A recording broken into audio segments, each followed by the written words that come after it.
नमस्कार, मैं आसमान शाह।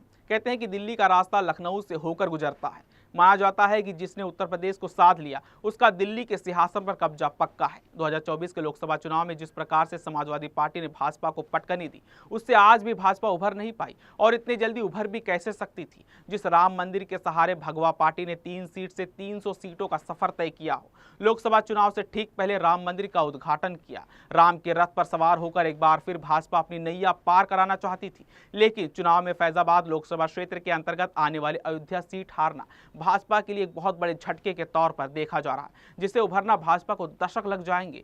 दूसरी ओर समाजवादी पार्टी और कांग्रेस की इंडिया ब्लॉक का पीडीए का नारा कारगर साबित हुआ। इस फॉर्मूले ने तमाम पिछड़ी जातियों को इंडिया गठबंधन की ओर आकर्षित किया। वहीं समाजवादी पार्टी को अब तक एमओआई की पार्टी के तौर पर पहचान बनी थी, लेकिन सूबे में पीडीए की ऐसी आंधी चली कि जिसने लखनऊ से लेकर दिल्ली तक का तख्त डगमगाने लगा। नीतीश और नायडू के सहारे नरेंद्र मोदी सरकार बनाने में कामयाब तो हो गए, लेकिन 400 पार के नारे वाला गुब्बारा फुस हो गया।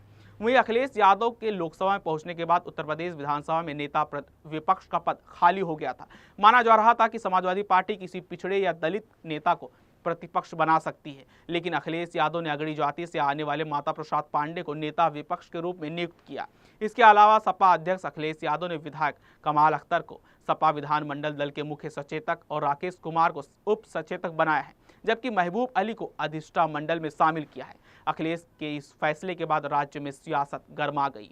उत्तर प्रदेश के उप मुख्यमंत्री केशव प्रसाद मौर्य ने समाजवादी पार्टी के प्रमुख अखिलेश यादव पर निशाना साधा। उन्होंने कहा कि अखिलेश की असलियत जनता के सामने आ गई। पीडीए मतलब बहुत बड़ा धोखा है।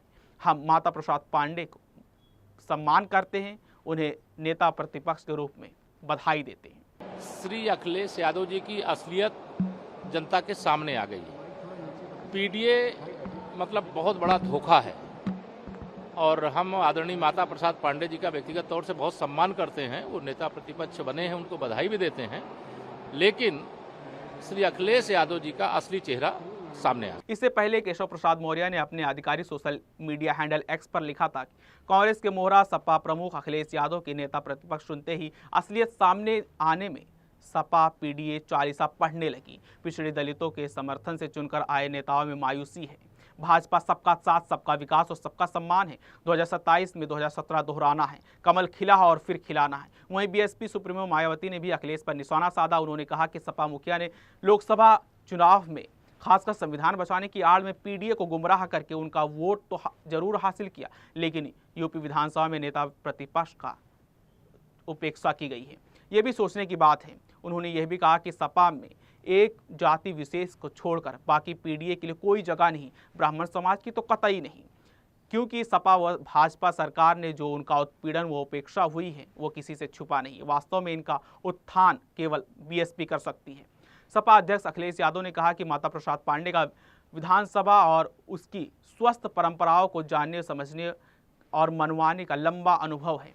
वे विधि की प्रतिक्रिया के ज्ञाता हैं। उसका लाभ न केवल सपा के विधायकों बल्कि सदन में अध्यक्ष और मुख्यमंत्री के तौर पर सभी मंत्रियों विधायकों को भी मिलेगा। आपको बता दें कि माता प्रसाद पांडे सिद्धार्थनगर की इटावा सीट से 7 बार विधायक चुने गए हैं। उन्होंने अपना पहला चुनाव 1980 में जनता पार्टी के टिकट पर जीता था। 81 वर्षीय माता प्रसाद पांडे 2 बार विधानसभा अध्यक्ष भी रह चुके हैं। माता प्रसाद पांडे के लंबे राजनीतिक अनुभव और संसदीय परंपराओं के अच्छे जानकार होने के चलते उन्हें इस पद के लिए चुना गया है। ऐसे ही और न्यूज़ देखने के लिए डीसी न्यूज़ इंडिया पर बने रहें। तब तक धन्यवाद।